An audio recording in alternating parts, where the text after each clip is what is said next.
Hi hello ನಮಸ್ತೆ ಎಲ್ಲರಿಗೂ S media ಚಾನಲ್ನ ಮತ್ತೊಂದು ವಿಡಿಯೋಗೆ ಸುಸ್ವಾಗತ. ಸ್ನೇಹಿತರೆ, ಎಲ್ಲರೂ ಹೇಗಿದ್ದೀರಾ? ಎಲ್ಲರೂ ಚೆನ್ನಾಗಿದ್ದೀರಾ ಅಂದ್ಕೊಂಡಿದ್ದೀನಿ. ನಾನು ಕೂಡ ತುಂಬಾ ಚೆನ್ನಾಗಿದ್ದೀನಿ. ಎಲ್ಲರೂ ಚೆನ್ನಾಗಿದ್ದೀರಾ ಅಂದ್ಕೊಂಡು ಭಾವಿಸ್ಕೊಂಡು ಇವತ್ತಿನ ಒಂದು ವಿಡಿಯೋನ ಶುರು ಮಾಡಿಬಿಡೋಣ. ಇವತ್ತಿನ ಒಂದು ವಿಡಿಯೋದಲ್ಲಿ ತುಲಾ ರಾಶಿಯವರಿಗೆ ಸ್ನೇಹಿತರೆ, ಏಪ್ರಿಲ್ ತಿಂಗಳಿನಲ್ಲಿ ಸಾಕಷ್ಟು ಬದಲಾವಣೆಯನ್ನು ನೋಡಲಿದ್ದೀರಿ. ಅದು ನಿಮ್ಮ ವ್ಯಾಪಾರದಲ್ಲಾಗಬಹುದು, ವ್ಯವಹಾರದಲ್ಲಾಗಬಹುದು, ನಿಮ್ಮ ವೃತ್ತಿ ಜೀವನದಲ್ಲಾಗಬಹುದು. ಒಟ್ಟಾರೆಯಾಗಿ ಏನೆಲ್ಲ ಬದಲಾವಣೆಯನ್ನು ಗ್ರಹ ಸಂಚಾರದಿಂದ ನೋಡಲಿದ್ದೀರಿ, ಯಾವುದರ ಬಗ್ಗೆ ಮುನ್ನೆಚ್ಚರಿಕೆಗಳನ್ನು ತೆಗೆದುಕೊಳ್ಬೇಕು ತುಲಾ ರಾಶಿಯವರನ್ನ ಒಟ್ಟಾರೆಯಾಗಿ ತಿಳಿಸ್ಕೊಡ್ತಾ ಹೋಗ್ತೀನಿ. ಇದನ್ನೆಲ್ಲ ಕಂಪ್ಲೀಟಾಗಿ ತಿಳ್ಕೋಬೇಕು, ಸಣ್ಣ ಪುಟ್ಟ ಪರಿಹಾರಗಳನ್ನೆಲ್ಲ ಫಾಲೋ ಮಾಡಬೇಕು ಅಂದರೆ ಎಲ್ಲೂ ಕೂಡ ವಿಡಿಯೋನ ಸ್ಕಿಪ್ ಮಾಡಬಾರ್ದು. ಅಂದರೆ ವಿಡಿಯೋನ ಕಟ್ ಮಾಡಿ ಓಡಿಸ್ಕೊಂಡು ನೋಡ್ತೀನಿ ಅಂದರೆ ಫುಲ್ ಇನ್ಫಾರ್ಮೇಷನ್ ಅರ್ಥ ಆಗಲ್ಲ. ಸೊ ಹಾಗಾಗಿ ಎಲ್ಲ ವಿಡಿಯೋದಲ್ಲೂ ತಿಳಿಸ್ತಾ ಇರ್ತೀನಿ. ಮೊದಲಿಂದ ಕೊನೆ ತನಕ ವಿಡಿಯೋನ ವಾಚ್ ಮಾಡಿ. ವಿಡಿಯೋದಲ್ಲಿ ಒಳ್ಳೆಯ ಮಾಹಿತಿ ಸಿಕ್ಕಿದ್ದಲ್ಲಿ ತಪ್ಪದೆ ವಿಡಿಯೋಗೊಂದು ಲೈಕ್ ಕೊಟ್ಟು, ಇನ್ನೂ ನನ್ನ ಚಾನಲ್ನ ಸಬ್ಸ್ಕ್ರೈಬ್ ಮಾಡ್ಕೊಳ್ಳೋದನ್ನೇ ನೋಡ್ತಿದ್ರೆ ಎಸ್ ಮೀಡಿಯಾಗೆ ಸಬ್ಸ್ಕ್ರೈಬ್ ಆಗಿ ನಿಮ್ಮ ಅಭಿಪ್ರಾಯಗಳನ್ನು ಕಮೆಂಟ್ ಬಾಕ್ಸಲ್ಲಿ ತಿಳಿಸಬಹುದು. ಯಾರೆಲ್ಲ ಸಬ್ಸ್ಕ್ರೈಬ್ ಮಾಡಿಕೊಂಡು ಪ್ರತಿನಿತ್ಯ ವಿಡಿಯೋ ವಾಚ್ ಮಾಡ್ತಿದ್ದೀರಾ ಅಂಥವರಿಗೆ ಥ್ಯಾಂಕ್ ಯು ಸೋ ಮಚ್ ಅಂತ ಹೇಳ್ತಾ ವಿಡಿಯೋದ ಕಡೆ ಗಮನ ಕೊಟ್ಬಿಡೋಣ. ಸ್ನೇಹಿತರೆ, ಓಂ ನಮಃ ಶಿವಾಯ ಅಂತ ಕಮೆಂಟ್ ಮಾಡಿ. ಶಿವನ ಅನುಗ್ರಹದಿಂದ, ಶನಿ ದೇವರ ಅನುಗ್ರಹದಿಂದ ಕಷ್ಟಗಳು, ಸಮಸ್ಯೆಗಳು, ಅಡಚಣೆಗಳು ತುಲಾರಾಶಿಯವರಿಗೆ ಕಂಪ್ಲೀಟ್ ಆಗಿ ನಿವಾರಣೆಯಾಗಲಿ ಅಂತ ಕೇಳ್ಕೊತಾ ವಿಡಿಯೋದ ಕಡೆ ಗಮನ ಕೊಡ್ತಾ ಹೋಗೋಣ. ಈ ಅದೃಷ್ಟ ರಾಶಿ ನಿಮ್ಮ ಕುಟುಂಬದಲ್ಲಿ, ನಿಮ್ಮ ಸ್ನೇಹಿತರಲ್ಲಿ ಅಥವಾ ನಿಮ್ಮ ಹಿತೈಷಿಗಳು ಯಾರೇ ಆಗಿದ್ರೂ ಕೂಡ ಅವರಿಗೆ ವಿಡಿಯೋವನ್ನು ಶೇರ್ ಮಾಡಿ. ನಿಮ್ಮ ಕಡೆಯಿಂದ ಅದೃಷ್ಟದ ಭವಿಷ್ಯವನ್ನು ಅವರು ಕೂಡ ತಿಳ್ಕೊಂಡಂಗಾಗುತ್ತೆ. ಓಕೆ, ಈ ತಿಂಗಳು ತುಲಾ ರಾಶಿಯವರ ಭವಿಷ್ಯ ಏಪ್ರಿಲ್ 2026ರಲ್ಲಿ ಹೇಗಿರಲಿದೆ ಅನ್ನೋದಾದರೆ, ತಿಂಗಳ ಸಾರಾಂಶವನ್ನು ನೋಡೋದಾದರೆ ಹೋರಾಟದ ಮನೋಭಾವ ಮತ್ತು ಅಸಾಧಾರಣ ಆರ್ಥಿಕ ಲಾಭಗಳು ಅಂತಲೇ ಹೇಳ್ಬೋದು ತುಲಾ ರಾಶಿಯವರಿಗೆ. ನಮಸ್ಕಾರ. ಯುಗಾದಿಯ ಹಬ್ಬದ ಸಂಭ್ರಮದೊಂದಿಗೆ ಏಪ್ರಿಲ್ 2026 ನಿಮ್ಮ ಧೈರ್ಯ, ಹೋರಾಟದ ಮನೋಭಾವ ಮತ್ತು ಸಾರ್ವಜನಿಕ ಸಂಪರ್ಕಗಳನ್ನು ಉನ್ನತ ಮಟ್ಟಕ್ಕೆ ಕೊಂಡೊಯ್ಯುತ್ತದೆ. ತಿಂಗಳ ಆರಂಭದಲ್ಲೇ ನಿಮ್ಮ ಯೋಗಕಾರಕ ಶನಿ ಮತ್ತು 2 ಮತ್ತು 7ನೇ ಮನೆಯ ಅಧಿಪತಿ ಮಂಗಳ ನಿಮ್ಮ 6ನೇ ಮನೆಯಲ್ಲಿ ಮೀನರಾಶಿಯಲ್ಲಿ ಸೇರುತ್ತಾರೆ. 6ನೇ ಮನೆಯಲ್ಲಿ ಶತ್ರು, ರೋಗ, ಋಣ ಸ್ಥಾನ ಅಂತಲೇ ಹೇಳಬಹುದು. ಪಾಪದ ಗ್ರಹಗಳ ಸಂಚಾರವು ಶತ್ರುಗಳನ್ನು ನಾಶ ಮಾಡಲು ಮತ್ತು ಸಾಲಗಳನ್ನು ತೀರಿಸಲು ಅತ್ಯಂತ ಮಂಗಳಕರವಾಗಿದೆ. ಕಚೇರಿಯಲ್ಲಿ ಅಥವಾ ಸ್ಪರ್ಧೆಯಲ್ಲಿ ನಿಮ್ಮ ದಿಟ್ಟ ಮತ್ತು ಧೈರ್ಯಶಾಲಿ ನಿರ್ಧಾರಗಳು ನಿಮ್ಮನ್ನು ಒಬ್ಬ ಸ್ಪಷ್ಟ ವಿಜೇತರನ್ನಾಗಿ ಎದ್ದು ಕಾಣುವಂತೆ ಮಾಡುತ್ತದೆ. ಮತ್ತೊಂದೆಡೆ ಏಪ್ರಿಲ್ 14ರಂದು 11ನೇ ಮನೆಯ ಲಾಭಾಧಿಪತಿಯಾದಂತಹ ಸೂರ್ಯನು ನಿಮ್ಮ 7ನೇ ಮನೆಯಲ್ಲಿ ಮೇಷರಾಶಿಯಲ್ಲಿ ಉಚ್ಚ ಸ್ಥಿತಿಯನ್ನು ತಲುಪುವುದು ವ್ಯಾಪಾರದ ಮಾಲೀಕರಿಗೆ ಸ್ನೇಹಿತರೆ ಒಂದು ಸುವರ್ಣಾವಕಾಶವಾಗಿದೆ ಅಂತಲೇ ಹೇಳಬಹುದು. ಇದು ಸಮಾಜದಲ್ಲಿ ದೊಡ್ಡ ಕೀರ್ತಿ ಮತ್ತು ಲಾಭವನ್ನು ತರುತ್ತದೆ. ಅದ್ಯಾಗೋ ನಿಮ್ಮ ಲಗ್ನಾಧಿಪತಿಯಾದಂತಹ ಶುಕ್ರನು ಏಪ್ರಿಲ್ 19ರಂದು 8ನೇ ಮನೆಯಲ್ಲಿ ತನ್ನ ಸ್ವಂತ ರಾಶಿಯಾದ ಋಷಭಕ್ಕೆ ಚಲಿಸುವುದರಿಂದ ಹಠಾತ್ ವೈಯಕ್ತಿಕ ಬದಲಾವಣೆಗಳು ಅಥವಾ ರಹಸ್ಯದ ವಿಷಯಗಳು ಬಗ್ಗೆ ನಿಮ್ಮನ್ನು ಆಸಕ್ತಿಯನ್ನು ಹೆಚ್ಚಿಸುತ್ತದೆ ಅಂತಲೇ ಹೇಳಬಹುದು. ಇದು ಗ್ರಹಗಳ ಸಂಚಾರ ಮತ್ತು ಗ್ರಹಗಳ ಸ್ಥಾನ ಬದಲಾವಣೆಯಿಂದ ಈ ತಿಂಗಳಲ್ಲಿ ಈ ರೀತಿ ಇರಲಿದೆ ನಿಮ್ಮ ಸಾರಾಂಶ ಅಂತಲೇ ಹೇಳಬಹುದು. ಇನ್ನು ಗ್ರಹಗಳ ಸಂಚಾರ ಮತ್ತು ಗ್ರಹಗಳ ಸ್ಥಾನ ಬದಲಾವಣೆ ಹೇಗಿರಲಿದೆ ತುಲಾ ರಾಶಿಯವರಿಗೆ ಅನ್ನೋದನ್ನ ನೋಡೋದಾದರೆ, ಏಪ್ರಿಲ್ ತಿಂಗಳಲ್ಲಿ ಪ್ರಮುಖ ಗ್ರಹಗಳ ಸಂಚಾರ. ಗ್ರಹ ಬಂದು ಶನಿ 4 ಮತ್ತು 5ನೇ ಮನೆಯ ಅಧಿಪತಿ ಯೋಗಕಾರಕ 6ನೇ ಮನೆಯಲ್ಲಿ ಮೀನದಲ್ಲಿ ಸಂಚಾರವನ್ನು ಮಾಡಲಿದೆ. ಸ್ಪರ್ಧಾತ್ಮಕ ಪರೀಕ್ಷೆಗಳಲ್ಲಿ ಯಶಸ್ಸು, ಕಠಿಣ ಪರಿಶ್ರಮಕ್ಕೆ ತಕ್ಕ ಪ್ರತಿಫಲ, ಅನುಕೂಲಕರ ಕೋರ್ಟ್ ತೀರ್ಪುಗಳು ಅಂತಲೇ ಹೇಳಬಹುದು. ಇನ್ನು ಮಂಗಳ 2 ಮತ್ತು 7ನೇ ಮನೆಯ ಅಧಿಪತಿ ಸ್ನೇಹಿತರೆ 6ನೇ ಮನೆಯಲ್ಲಿ ಮೀನದಲ್ಲಿ ಏಪ್ರಿಲ್ 2ರಿಂದನೇ ಸಂಚಾರವನ್ನು ಮಾಡಲಿದೆ. ಶತ್ರುಗಳ ಮೇಲೆ ಮೇಲ್ಗೈಯನ್ನು ಸಾಧಿಸಲಿದ್ದೀರಿ. ಸಾಲ ತೀರಿಸುವುದು, ಸಂಗಾತಿಯೊಂದಿಗೆ ಸಣ್ಣ ಭಿನ್ನಾಭಿಪ್ರಾಯಗಳು ಹೆಚ್ಚಾಗಲಿದೆ. ಇನ್ನು ಬುಧ ಮತ್ತು 9ನೇ ಮನೆಯ 12ನೇ ಮನೆಯ ಅಧಿಪತಿ 6ನೇ ಮನೆಯಲ್ಲಿ ನೀಚ ಸ್ಥಿತಿಯಲ್ಲಿ ಸಂಚಾರವನ್ನು ಮಾಡಲಿದೆ. ಏಪ್ರಿಲ್ 11ರಿಂದ ಪ್ರಯಾಣದಲ್ಲಿ ಅಡೆತಡೆಗಳು, ಸಂವಹನದ ದೋಷಗಳು, ತಂದೆಯ ಆರೋಗ್ಯ ಹೆಚ್ಚಾಗಲಿದೆ. ಇನ್ನು ಸೂರ್ಯ 11ನೇ ಮನೆಯ ಅಧಿಪತಿಯಾಗಿರುವಂತಹ ಸೂರ್ಯ 7ನೇ ಮನೆಯಲ್ಲಿ ಉಚ್ಚ ಸ್ಥಿತಿಯಲ್ಲಿ ಸಂಚಾರವನ್ನು ಮಾಡಲಿದೆ. ಭಾರೀ ವ್ಯಾಪಾರದ ಲಾಭಗಳು, ಅಧಿಕಾರ, ವೈವಾಹಿಕ ಜೀವನದಲ್ಲಿ ಅಹಂಕಾರದ ಪ್ರವೇಶ ಅಂತಲೇ ಹೇಳ್ಬೋದು ಸೂರ್ಯನ ಸಂಚಾರದ ಸಮಯದಲ್ಲಿ. ಇನ್ನು ಶುಕ್ರ 1 ಮತ್ತು 8ನೇ ಮನೆಯ ಅಧಿಪತಿ ನಿಮ್ಮ ಲಗ್ನಾಧಿಪತಿ ಸ್ನೇಹಿತರೆ. 8ನೇ ಮನೆಯಲ್ಲಿ ಸ್ವಕ್ಷೇತ್ರದಲ್ಲಿ ಸಂಚಾರವನ್ನು ಮಾಡಲಿದೆ. ಹಠಾತ್ ಸಂಪತ್ತು, ಪಿತ್ರಾರ್ಜಿತ ಆಸ್ತಿಯ ಇತ್ಯರ್ಥ, ಆರೋಗ್ಯದ ರಕ್ಷಣೆ ಅಂತಲೇ ಹೇಳಬಹುದು ಸ್ನೇಹಿತರೆ. ಗ್ರಹಗಳ ಸಂಚಾರ ಮತ್ತು ಗ್ರಹಗಳ ಸ್ಥಾನ ಬದಲಾವಣೆಯಿಂದ ತುಲಾರಾಶಿಯವರು ಏನೆಲ್ಲ ಬದಲಾವಣೆಯನ್ನು ಒಟ್ಟಾರೆಯಾಗಿ ನೋಡಲಿದ್ದೀರಿ ಅನ್ನೋದನ್ನ ಕಂಪ್ಲೀಟ್ ಆಗಿ ತಿಳಿಸ್ಕೊಟ್ಟಾಯಿತು. ಇನ್ನು ಒಂದೊಂದಾಗಿ ಹೇಳೋದಾದರೆ ಉದ್ಯೋಗ ಅಂದರೆ ಕೆರಿಯರ್, ಜಾಬ್ ಮತ್ತು ನಿಮ್ಮ ಬಿಸ್ನೆಸ್, ನಿಮ್ಮ ಫೈನಾನ್ಸ್ ಬಗ್ಗೆ ಹೇಳೋದಾದರೆ ಏನೆಲ್ಲ ಬದಲಾವಣೆಯನ್ನು ನೋಡಲಿದ್ದೀರಿ, ನಿಮ್ಮ ಹೆಲ್ತ್ ಮತ್ತು ಫ್ಯಾಮಿಲಿಯಲ್ಲಿ, ಇನ್ನು ಎಜುಕೇಷನ್ ಬಗ್ಗೆ ಒಟ್ಟಾರೆಯಾಗಿ ತುಲಾರಾಶಿಯವರಿಗೆ ತಿಳಿಸ್ಕೊಡ್ತಾ ಹೋಗ್ತೀನಿ ಸ್ನೇಹಿತರೆ. ಇವಾಗೆಲ್ಲೂ ಕೂಡ ಸ್ಕಿಪ್ ಮಾಡ್ದೇ ಕೊನೆಯ ತನಕ ವಾಚ್ ಮಾಡಿ.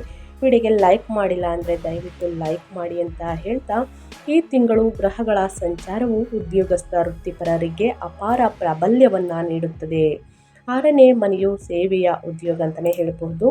ಈ 7ನೇ ಮನೆಯು ಸ್ನೇಹಿತರೆ ಯೋಗಕಾರಕ ಶನಿ ಮತ್ತು ಮಂಗಳನ ಸಂಯೋಗದಿಂದ ಕಚೇರಿಯಲ್ಲಿ ಎಲ್ಲರೂ ನಿಮ್ಮ ದೃಢ ನಿಶ್ಚಯ ಮತ್ತು ಕಾರ್ಯಕ್ಷಮತೆಯಿಂದ ಬೆರಗಾಗುತ್ತಾರೆ. ಸ್ಥಗಿತಗೊಂಡಿದ್ದ ಅಥವಾ ಸಂಕೀರ್ಣವಾದ ಪ್ರಾಜೆಕ್ಟ್ಗಳನ್ನು ಪೂರ್ಣಗೊಳಿಸುವಲ್ಲಿ ನೀವು ಮುಂಚೂಣಿಯಾಗಿರುತ್ತೀರಿ. ನಿಮ್ಮ ವಿರುದ್ಧ ಪಿತೂರಿ ನಡೆಸುವವರು ಸಹ ನಿಮ್ಮ ಎದುರು ತಲೆಬಾಗುವಂತರಾಗುತ್ತದೆ. ಇನ್ನು ಏಪ್ರಿಲ್ 14ರಂದು 11ನೇ ಮನೆಯ ಅಧಿಪತಿ ಸೂರ್ಯನು 7ನೇ ಮನೆಯಲ್ಲಿ ಉಚ್ಚನಾಗುವುದು ಕೆಲಸದ ಸ್ಥಳದಲ್ಲಿ ನಿಮ್ಮ ಪ್ರಭಾವವನ್ನು ಇನ್ನಷ್ಟು ಹೆಚ್ಚಿಸುತ್ತದೆ. ಉನ್ನತ ಅಧಿಕಾರಿಗಳಿಂದ ನಿಮಗೆ ಸಂಪೂರ್ಣ ಬೆಂಬಲ ಸಿಗುತ್ತದೆ ಅಂತಲೇ ಹೇಳಬಹುದು. ಆದಾಗ್ಯೂ 9ನೇ ಮನೆಯ ಅಧಿಪತಿ ಭಾಗ್ಯಾಧಿಪತಿ ಬುಧನು ನೀಚನಾಗಿರುವುದರಿಂದ ಅದೃಷ್ಟಕ್ಕಿಂತ ನಿಮ್ಮ ಕಠಿಣ ಪರಿಶ್ರಮವೇ ನಿಮ್ಮನ್ನು ಹೆಚ್ಚು ರಕ್ಷಿಸುತ್ತದೆ ಎಂಬುದನ್ನು ನೆನಪಿನಲ್ಲಿಡಿ. ಇತರರ ವಿಚಾರಗಳಲ್ಲಿ ಹಸ್ತಕ್ಷೇಪ ಮಾಡದೆ ನಿಮ್ಮ ಕೆಲಸದತ್ತ ಗಮನ ಹರಿಸಿದರೆ ಬಡ್ತಿ ಅಂದರೆ ಪ್ರಮೋಷನ್ ಖಚಿತ ಸ್ನೇಹಿತರೆ. ಯಾವುದರ ಬಗ್ಗೆ ತುಲಾರಾಶಿಯವರು ಎಚ್ಚರಿಕೆ ವಹಿಸಬೇಕು ಅನ್ನೋದನ್ನ ಕಂಪ್ಲೀಟಾಗಿ ಇದೇ ವಿಡಿಯೋದಲ್ಲಿ ತಿಳಿಸ್ಕೊಟ್ಟಿದ್ದೀನಿ. ಆ ವಿಚಾರದ ಬಗ್ಗೆ ಎಚ್ಚರಿಕೆ ವಹಿಸಿ. ಇನ್ನು ವ್ಯಾಪಾರ ಮತ್ತು ಸ್ವಯಂ ಉದ್ಯೋಗದ ಪ್ರಕಾರ ಹೇಳೋದಾದರೆ ನಿಮ್ಮ ಬಿಸ್ನೆಸ್ಸಲ್ಲಿ ಏನೆಲ್ಲ ಬದಲಾವಣೆಯನ್ನು ನೋಡಲಿದ್ದೀರಿ ಅಂದರೆ, ವ್ಯಾಪಾರ ಮಾಲೀಕರಿಗೆ ಇದನ್ನು ಬೂಮ್ ಪೀರಿಯಡ್ ಎಂದು ಬಣ್ಣಿಸಬಹುದು. 11ನೇ ಲಾಭಾಧಿಪತಿಯಾದಂತಹ ಸೂರ್ಯನು 7ನೇ ಮನೆಯಲ್ಲಿ ಅಂದರೆ ವ್ಯಾಪಾರದ ಮನೆಯಲ್ಲಿ ಉಚ್ಚ ಸ್ಥಿತಿಯನ್ನು ಸಾಧಿಸುವುದು ಭಾರಿ ಅದೃಷ್ಟ ಸಂಕೇತವಾಗಿದೆ. ಇದು ನಿಮಗೆ ಸರ್ಕಾರಿ ಟೆಂಡರ್ಗಳು, ಪ್ರಮುಖ ಕ್ಲೈಂಟ್ಗಳು ಅಥವಾ ಬಹುರಾಷ್ಟ್ರೀಯ ಕಂಪನಿಗಳಿಂದ ದೊಡ್ಡ ಗುತ್ತಿಗೆಗಳನ್ನು ತರುತ್ತದೆ. ನಿಮ್ಮ ಬ್ರ್ಯಾಂಡ್ ಇಮೇಜ್ 10 ಪಟ್ಟು ಗುಣಿಸಲ್ಪಡುತ್ತದೆ ಅಂತಲೇ ಹೇಳ್ಬೋದು. ಆದಾಗ್ಯೂ ಒಂದು ಸಣ್ಣ ಎಚ್ಚರಿಕೆ ಏನೆಂದರೆ, 7ನೇ ಮನೆಯ ವ್ಯಾಪಾರಾಧಿಪತಿಯಾದಂತಹ ಮಂಗಳನು 6ನೇ ಮನೆಯಲ್ಲಿ ರೋಗ ವಿವಾದ ಮನೆ ಅಂತಲೇ ಹೇಳಬಹುದು. ಲಾಭದ ಹಂಚಿಕೆಗೆ ಸಂಬಂಧಿಸಿದಂತೆ ವ್ಯಾಪಾರ ಪಾಲುದಾರರೊಂದಿಗೆ ಸಣ್ಣ ಭಿನ್ನಾಭಿಪ್ರಾಯಗಳು ಇರಬಹುದು. ನನ್ನಿಂದಲೇ ಎಲ್ಲವೂ ನಡೆಯುತ್ತಿದೆ ಎಂಬ ಅಹಂಕಾರದ ಭಾವನೆ ಮೂಡಬಹುದು. ಇದನ್ನು ನೀವು ನಿಯಂತ್ರಣದಲ್ಲಿಟ್ಟುಕೊಂಡರೆ ನಿಮ್ಮ ವ್ಯಾಪಾರವು ಅಡೆತಡೆ ಇಲ್ಲದೆ ಸಾಗುತ್ತದೆ ಸ್ನೇಹಿತರೆ. ಸೊ ಒಟ್ಟಾರೆಯಾಗಿ ಹೇಳಬೇಕು ಅಂದರೆ ನಿಮ್ಮ ಬಿಸ್ನೆಸ್ಸಲ್ಲಿ ಯಾವುದರ ಬಗ್ಗೆ ಎಚ್ಚರಿಕೆ ವಹಿಸಬೇಕು ತುಲಾರಾಶಿಯವರು ಅನ್ನೋದನ್ನ ಕಂಪ್ಲೀಟಾಗಿ ತಿಳಿಸ್ಕೊಟ್ಟಿದ್ದೀನಿ. ಇನ್ನು ಮುಂದಿನದಾಗಿ ಹೇಳೋದಾದರೆ ಹಣಕಾಸಿನ ಬಗ್ಗೆ, ನಿಮ್ಮ ಫೈನಾನ್ಸ್ ಬಗ್ಗೆ ಹೇಳೋದಾದರೆ ಏನೆಲ್ಲ ಬದಲಾವಣೆಯನ್ನು ಗ್ರಹಗಳು ಸೂಚಿಸಲಿದೆ ಅಂದರೆ, ಆರ್ಥಿಕವಾಗಿ ಈ ತಿಂಗಳು ಗಮನಾರ್ಹ ಪ್ರಗತಿಯನ್ನು ದಾಖಲಿಸುತ್ತದೆ. 2ನೇ ಮನೆಯ ಅಧಿಪತಿಯಾದಂತಹ ಅಂದರೆ ಧನಾಧಿಪತಿಯಾದಂತಹ ಮಂಗಳನು 6ನೇ ಮನೆಯಲ್ಲಿ ಇರುವುದರಿಂದ ಋಣ ಸ್ಥಾನದಲ್ಲಿ ಹಳೆಯ ಸಾಲಗಳನ್ನು ಅಂದರೆ ಓಲ್ಡ್ ಹಣವನ್ನು ಅಂದರೆ ಡೆಬಿಟ್ಸನ್ನು ತೀರಿಸಲು ನೀವು ಮಾರ್ಗಗಳನ್ನು ಕಂಡುಕೊಳ್ಳುವಿರಿ ಸ್ನೇಹಿತರೆ. ನೀವು ಸ್ವಲ್ಪ ಕಟ್ಟುನಿಟ್ಟಾಗಿ ವರ್ತಿಸಿದರೆ ಇತರರಿಗೆ ನೀಡಿದ ಕೈ ಸಾಲದ ಹಣವು ವಸೂಲಿಯಾಗುತ್ತದೆ. ಸೊ ಒಟ್ಟಾರೆಯಾಗಿ ಹೇಳಬೇಕು ಅಂದರೆ ಏಪ್ರಿಲ್ 14ರಂದು ಉಚ್ಚ ಸೂರ್ಯನು ನಿಮ್ಮ ಲಗ್ನದ ಮೇಲೆ ನೇರ ದೃಷ್ಟಿ ಸ್ನೇಹಿತರೆ ಬೀರುವುದು ಮತ್ತು ಆತನು 11ನೇ ಮನೆಯ ಲಾಭಾಧಿಪತಿಯಾಗಿರುವುದರಿಂದ ಸಂಪತ್ತಿನ ಅನಿರೀಕ್ಷಿತ ಅರಿವನ್ನು ಖಚಿತಪಡಿಸುತ್ತದೆ. ಇದಲ್ಲದೆ ಏಪ್ರಿಲ್ 19ರಂದು ಲಗ್ನಾಧಿಪತಿಯಾದಂತಹ ಶುಕ್ರನು 8ನೇ ಮನೆಯಲ್ಲಿ ತನ್ನ ಸ್ವಂತ ರಾಶಿಗೆ ಚಲಿಸುವುದು ನಿಮ್ಮ ಜೀವನ ಸಂಗಾತಿಯ ಮೂಲಕ ಅಥವಾ ವಿಮೆ, ಪಿತ್ರಾರ್ಜಿತ ಆಸ್ತಿಗಳ ರೂಪದಲ್ಲಿ ಹಠಾತ್ ಆರ್ಥಿಕ ಲಾಭಗಳನ್ನು ತರುತ್ತದೆ. ಸ್ನೇಹಿತರೆ, ಹಣಕಾಸಿನ ವಿಚಾರದಲ್ಲಿ ಮತ್ತು ನಿಮ್ಮ ಫೈನಾನ್ಸ್ ಬಗ್ಗೆ ಹೇಳೋದಾದರೆ ಏನೆಲ್ಲ ಬದಲಾವಣೆಯನ್ನು ನೋಡಲಿದ್ದೀರಿ, ಯಾವುದರ ಬಗ್ಗೆ ಎಚ್ಚರಿಕೆ ವಹಿಸಬೇಕು ಅನ್ನೋದನ್ನ ಕಂಪ್ಲೀಟಾಗಿ ತಿಳಿಸ್ಕೊಟ್ಟಿದ್ದೀನಿ. ಇನ್ನು ನಿಮ್ಮ ಹೆಲ್ತ್ ಬಗ್ಗೆ ಹೇಳೋದಾದರೆ ನಿಮ್ಮ ಆರೋಗ್ಯದಲ್ಲಿ ಮತ್ತು ನಿಮ್ಮ ಯೋಗಕ್ಷೇಮ ಯಾವುದರ ಬಗ್ಗೆ ಎಚ್ಚರಿಕೆ ವಹಿಸಬೇಕು, ಏನೆಲ್ಲ ಫಲಿತಾಂಶವನ್ನು ನೋಡಲಿದ್ದೀರಿ ಅನ್ನೋದನ್ನ ನೋಡೋದಾದರೆ, ರೋಗಗಳು 6ನೇ ಮನೆಯಲ್ಲಿ ಶನಿ ಮತ್ತು ಮಂಗಳನ ಪ್ರಭಾವದಿಂದ ತುಲಾರಾಶಿಯವರಿಗೆ ನಿಮ್ಮ ಆರೋಗ್ಯವನ್ನು ನಿರ್ಲಕ್ಷಿಸುವುದು ಸೂಕ್ತವಲ್ಲ. ಹಳೆಯ ಕಾಯಿಲೆಗಳನ್ನು ಗುಣಪಡಿಸಲು ನೀವು ಸರಿಯಾದ ಔಷಧಿಯನ್ನು ಕಂಡುಕೊಳ್ಳಬಹುದಾದರೂ ಅತಿಯಾದ ಉಷ್ಣತೆ, ಹೊಟ್ಟೆಯಲ್ಲಿ ಉರಿ ಅಥವಾ ಸ್ನಾಯು ಸೆಳೆತಗಳು ಅಥವಾ ಸ್ನಾಯು ನೋವುಗಳಿಂದ ನೀವು ಬಳಲಬಹುದು ಸ್ನೇಹಿತರೆ. ಲಗ್ನಾಧಿಪತಿಯಾದಂತಹ ಶುಕ್ರನು 8ನೇ ಮನೆಯಲ್ಲಿ ಅಂದರೆ ಋಷಭದಲ್ಲಿ ತನ್ನ ಸ್ವಂತ ರಾಶಿಯಲ್ಲಿ ಇರುವುದು ನಿಮ್ಮ ಅಪಾರ ರಕ್ಷಣೆಯನ್ನು ನೀಡುತ್ತದೆ. ಆಯುಷ್ಯವನ್ನು ಹೆಚ್ಚಿಸುತ್ತದೆ. ಅದ್ಯಾಗೋ 7ನೇ ಮನೆಯಿಂದ ಉಚ್ಚ ಸೂರ್ಯನು ನೇರ ದೃಷ್ಟಿಯು ಸ್ನೇಹಿತರೆ ನಿಮ್ಮ ಲಗ್ನದ ಮೇಲೆ ಬೀಳುವುದರಿಂದ ನಿಮ್ಮ ಕೋಪ ಮತ್ತು ರಕ್ತದೊತ್ತಡ ಹೆಚ್ಚಾಗಬಹುದು. ನಿಯಮಿತವಾಗಿ ನೀರು ಕುಡಿಯುವುದು ಮತ್ತು ನಿಮ್ಮ ಕಣ್ಣುಗಳು ಹಾಗೂ ಮೂತ್ರಪಿಂಡಗಳ ಬಗ್ಗೆ ಕಾಳಜಿ ವಹಿಸುವುದು ಸೂಕ್ತ. ಇನ್ನು ವಾಹನವನ್ನು ಖರೀದಿ ಮಾಡುವಂತಹ ಯೋಗವಿದೆ. ಆದರೆ ವಾಹನವನ್ನು ತಡರಾತ್ರಿಯಲ್ಲಿ ಅತಿ ವೇಗ ಚಾಲನೆ ಕುಳಿತಲ್ಲ ಸ್ನೇಹಿತರೆ. ಗ್ರಹಗಳ ಸೂಚನೆ ಪ್ರಕಾರ ಸಣ್ಣ ಪುಟ್ಟ ಅಪಾಯಗಳನ್ನು ಸೂಚಿಸುತ್ತಿದೆ ತುಲಾರಾಶಿಯವರಿಗೆ. ಹಾಗಾಗಿ ಇದರ ಬಗ್ಗೆ ಎಚ್ಚರಿಕೆ ವಹಿಸುವುದು ಉತ್ತಮ. ಇನ್ನು ಅದೇ ರೀತಿ ಕುಟುಂಬ ಮತ್ತು ವೈಯಕ್ತಿಕ ಜೀವನದ ಬಗ್ಗೆ ಹೇಳೋದಾದರೆ, ನಿಮ್ಮ ಫ್ಯಾಮಿಲಿ ಬಗ್ಗೆ ಹೇಳೋದಾದರೆ, ತುಲಾರಾಶಿಯವರು ಏನೆಲ್ಲ ಅದೃಷ್ಟದ ಫಲಗಳನ್ನು ಗಳಿಸಲಿದ್ದೀರಿ ಅಂದರೆ, 7ನೇ ಮನೆಯಲ್ಲಿ ಸಂಗಾತಿಯ ಮನೆ, ಉಚ್ಚ ಸೂರ್ಯ ಮತ್ತು 6ನೇ ಮನೆಯಲ್ಲಿ ಶತ್ರುಗಳ ಮನೆ. 7ನೇ ಅಧಿಪತಿ ಮಂಗಳನು ನಿಮ್ಮ ವೈವಾಹಿಕ ಜೀವನದಲ್ಲಿ ತೀವ್ರವಾದ ಅಹಂಕಾರದ ಘರ್ಷಣೆಗಳು ಮತ್ತು ಅಧಿಕಾರಕ್ಕಾಗಿ ಸ್ನೇಹಿತರೆ ಹೋರಾಟವನ್ನು ಉಂಟು ಮಾಡುತ್ತಾರೆ. ನಾನು ಹೇಳಿದ್ದನ್ನೇ ನೀನು ಕೇಳಬೇಕು ಎಂಬ ನಿಮ್ಮ ವರ್ತನೆಯು ಗಂಡ ಹೆಂಡತಿಯ ನಡುವೆ ತಪ್ಪು ಗ್ರಹಿಕೆಗೆ ಕಾರಣವಾಗಬಹುದು.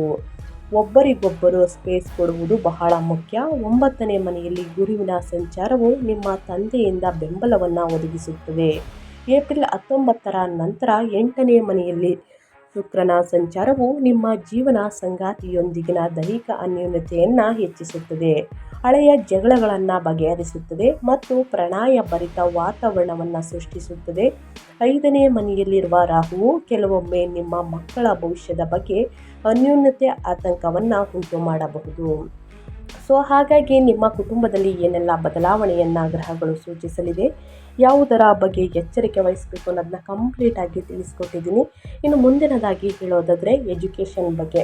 ತುಲಾರಾಶಿಯ ವಿದ್ಯಾರ್ಥಿಗಳು ಏನೆಲ್ಲ ಫಲಿತಾಂಶವನ್ನು ನೋಡಲಿದ್ದೀರಿ, ಯಾವುದರ ಬಗ್ಗೆ ಎಚ್ಚರಿಕೆ ವಹಿಸಬೇಕು ಅಂದರೆ, 5ನೇ ಮನೆಯ ಅಧಿಪತಿ ವಿದ್ಯಾಧಿಪತಿಯಾದಂತಹ ಶನಿಯು 6ನೇ ಮನೆಯಲ್ಲಿ ಇರುವುದರಿಂದ ಮತ್ತು 9ನೇ ಮನೆಯ ಅಧಿಪತಿ ಬುಧನು ನೀಚನಾಗಿರುವುದರಿಂದ ಹೊಸ ಶೈಕ್ಷಣಿಕ ವರ್ಷದ ಆರಂಭದಲ್ಲಿ ನಿಮ್ಮ ಆದಾಯದಲ್ಲಿ ತೀವ್ರ ಪೈಪೋಟಿಯನ್ನು ಎದುರಿಸಬೇಕಾಗುತ್ತದೆ.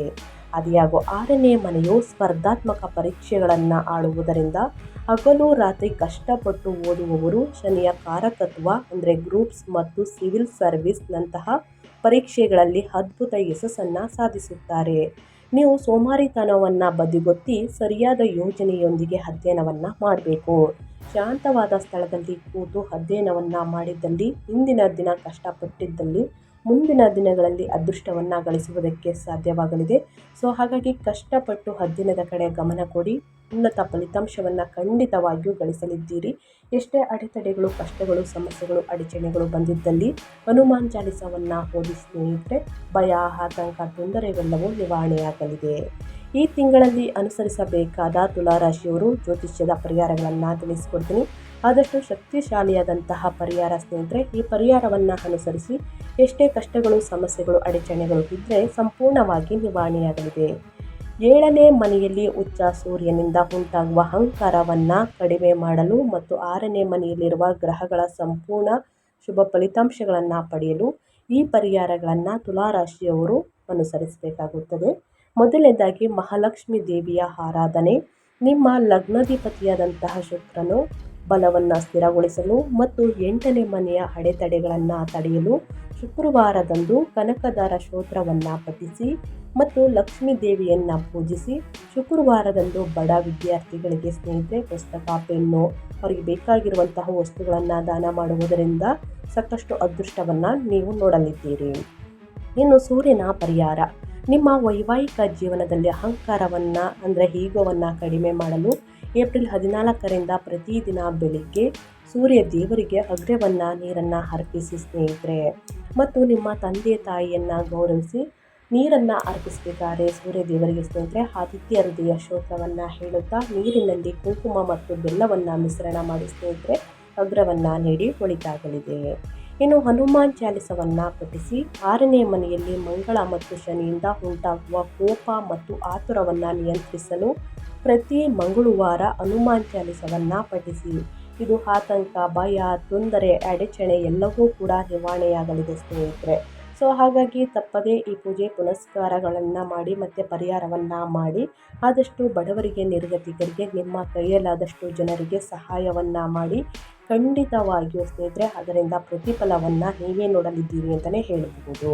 ತುಲಾರಾಶಿಯವರಿಗೆ ಇವತ್ತಿನ ಒಂದು ವಿಡಿಯೋದಲ್ಲಿ ಒಳ್ಳೆಯ ಮಾಹಿತಿ ಸಿಕ್ಕಿದ್ದಲ್ಲಿ ಸ್ನೇಹಿತರೆ, ಈ ವಿಡಿಯೋ ಯೂಸ್ಫುಲ್ ಅನಿಸಿದ್ದಲ್ಲಿ ಇನ್ನು ವಿಡಿಯೋಗೆ ಲೈಕ್ ಮಾಡ್ದೇ ನೋಡ್ತಿದ್ರೆ ದಯವಿಟ್ಟು ಲೈಕ್ ಮಾಡಿ. ಇನ್ನೂ ನಮ್ಮ ಚಾನಲ್ನ ಸಬ್ಸ್ಕ್ರೈಬ್ ಮಾಡ್ಕೊಳ್ದೇ ನೋಡ್ತಿದ್ರೆ SPS ಮೀಡಿಯಾಗೆ ಸಬ್ಸ್ಕ್ರೈಬ್ ಆಗಿ ನಿಮ್ಮ ಅಭಿಪ್ರಾಯಗಳನ್ನು ಕಮೆಂಟ್ ಬಾಕ್ಸಲ್ಲಿ ತಿಳಿಸಿ.